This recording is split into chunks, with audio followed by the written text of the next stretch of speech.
Bonjour et bienvenue aujourd'hui dans cette capsule sur les transformations de la matière. Nous allons dans cette capsule étudier les 4 situations suivantes des bananes qui pourrissent à l'air, du caramel fabriqué à partir de sucre et d'eau, un glaçon qui fond et du sucre que l'on dissout dans de l'eau. Est-ce qu'il y a une transformation de la matière dans ces 4 situations? Pour pouvoir répondre à cette question, il faut commencer par donner 2 définitions. Un système chimique, c'est un ensemble d'espèces chimiques, telles que l'eau, le sucre, etc. Et on dit que ce système chimique subit une transformation s'il y a une évolution.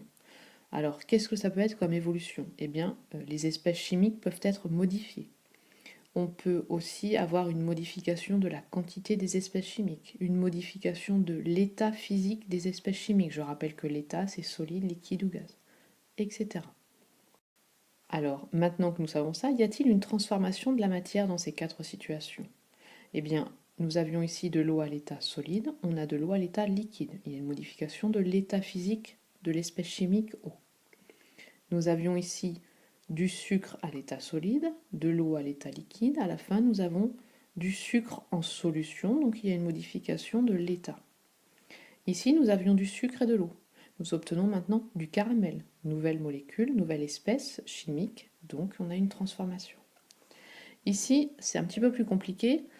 Nous avions des bananes ici qui étaient à l'air libre. Et puis elles se sont oxydées, elles sont devenues brunes. Eh bien, nous avons une nouvelle espèce chimique qui s'est formée ici, qui est responsable de cette coloration brune. Alors maintenant que nous savons qu'il y a une transformation dans ces 4 situations, on va pouvoir se demander si c'est une transformation physique ou une transformation chimique. Commençons par regarder la définition d'une transformation chimique grâce à cette petite vidéo. La chimie, c'est très simple. Si on admet l'existence des atomes et des molécules, et l'existence des molécules s'impose dès que l'on verse un liquide. Voici un verre d'eau. On incline, l'eau coule. Voici maintenant un verre qui contient des petites billes. On incline, les billes coulent. Avec des objets de forme plus tard biscottés, on observe également l'écoulement. Vous en faut-il plus pour admettre que l'eau est composée de trucs nommés molécules d'eau? Pourquoi pas, pensez-vous? Mais de quoi sont faites les molécules? Réponse, d'atomes. Regardez, cette molécule d'eau grossit des milliards et des milliards de fois. Cette forme centrale, c'est ce que l'on appelle un atome d'oxygène. Et là, ces deux formes plus petites, ce sont des atomes d'hydrogène. Quoi de plus simple, l'eau est composée de molécules, et chaque molécule est composée d'atomes. Les chimistes sont ces personnes qui prétendent avoir une activité sérieuse, mais qui, dans le secret des laboratoires, jouent au mécano. Avec des atomes, ils fabriquent des molécules. Et ils n'ont pas fini de jouer, car ils disposent d'un peu plus de 100 sortes d'atomes avec lesquels ils font des molécules de toutes sortes. Tiens, par exemple, le nylon. On le fabrique en faisant réagir des molécules de 2 sortes, l'acide adipique et l'hexaméthylène diamine. C'est tout simple. Les sphères noires sont des atomes de carbone, les sphères rouges des atomes d'oxygène, le bleu c'est l'azote et le blanc l'hydrogène. Quand on met ces deux corps ensemble, la réaction se fait toute seule. Les molécules s'enchaînent par leur extrémité, tandis que des atomes d'oxygène et d'hydrogène partent sous la forme de molécules d'eau. Je vous l'avais dit, un jeu de construction. Quand on s'y prend bien, on récupère un fil fin. Cette histoire de nylon vous paraît compliquée? Je vais vous donner plus simple. Quand on ajoute un acide, comme ici l'acide acétique qui donne son acidité au vinaigre, et un alcool, comme l'alcool éthylique, qui est ce qu'il y a de bon dans les spiritueux, on fait une réaction tout à fait analogue. Certains atomes d'oxygène et d'hydrogène se lient également en molécules d'eau, tandis que des molécules nouvelles se forment. Cette fois, elles ne font pas de fil, mais ont une odeur très agréable. Quoi, vous voulez encore plus simple? Pas de problème. Vous prenez de l'acide chlorhydrique en vente dans toutes les bonnes drogueries, ajoutez-y de la soude caustique, également en vente dans les drogueries, et vous obtenez du sel. Oui, du sel, formé d'atomes de sodium, Na, et d'atomes de chlore, Cl. La chimie est-elle une science abominable, comme le disent ceux qui ne la connaissent pas? À ce compte, nous sommes tous des affreux. Quand nous faisons un feu de bois, nous faisons une réaction chimique qui forme du dioxyde de carbone et de l'eau. Et dans le fond, nos organismes ne sont que des tubes à essai. Notre corps transforme l'oxygène que nous respirons en dioxyde de carbone que nous expirons. Tous les végétaux, tous les animaux, les êtres humains compris, ne fonctionnent que par des réactions chimiques. Alors vous voyez bien, la chimie, il n'y a rien de plus naturel.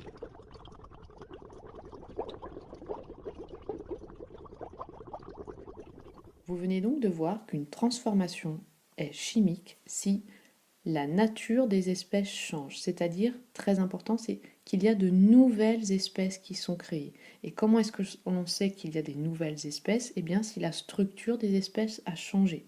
C'est-à-dire que nous avons une réorganisation des atomes. On a de nouvelles molécules. Alors, le plus souvent, une transformation chimique est une transformation irréversible, c'est-à-dire qu'on ne peut pas revenir aux molécules de départ, aux espèces chimiques de départ. Alors, quelles sont les transformations chimiques parmi ces 4 situations? Réfléchissez quelques instants. Voilà, ça doit être fait. Alors, de l'eau à l'état solide qui devient de l'eau à l'état liquide, il n'y a pas de modification de la nature des espèces chimiques. On a toujours de l'eau, donc ce n'est pas une transformation chimique. Ici, on avait du sucre à l'état solide et de l'eau à l'état liquide. On obtient de l'eau sucrée. Il n'y a pas modification des espèces chimiques. Ce n'est pas une transformation chimique. Ici, on avait du sucre et de l'eau. On obtient une nouvelle molécule, le caramel. On ne peut pas revenir en arrière. Nous avons une transformation chimique. Ici, on avait cette banane qui se trouve en train de pourrir, de brunir.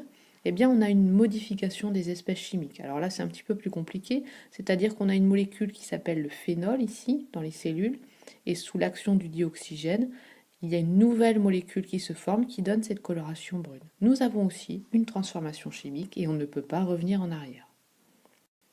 Alors nous pouvons maintenant donner la définition de la transformation physique. Les espèces chimiques ne sont pas modifiées. Mais par contre, on peut avoir tout simplement un changement d'état physique, solide, liquide, gaz, etc. Une déformation, une usure, une dissolution, et en général, les transformations physiques sont réversibles, c'est-à-dire qu'on peut revenir en arrière.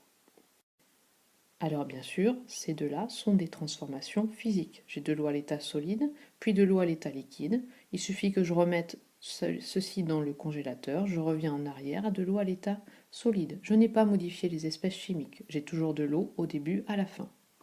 Ici j'ai du sucre et de l'eau, à la fin j'ai de l'eau sucrée. Je n'ai pas modification des espèces chimiques. Comment faire pour revenir en arrière? Eh bien il suffit de faire évaporer l'eau et je vais retrouver le sucre. À vous de jouer maintenant. Transformation chimique ou transformation physique? Le bois qui brûle, la pierre qui s'érode sous l'action de l'eau de mer, la fabrication du vin à partir du raisin. Mettez sur pause et réfléchissez quelques instants.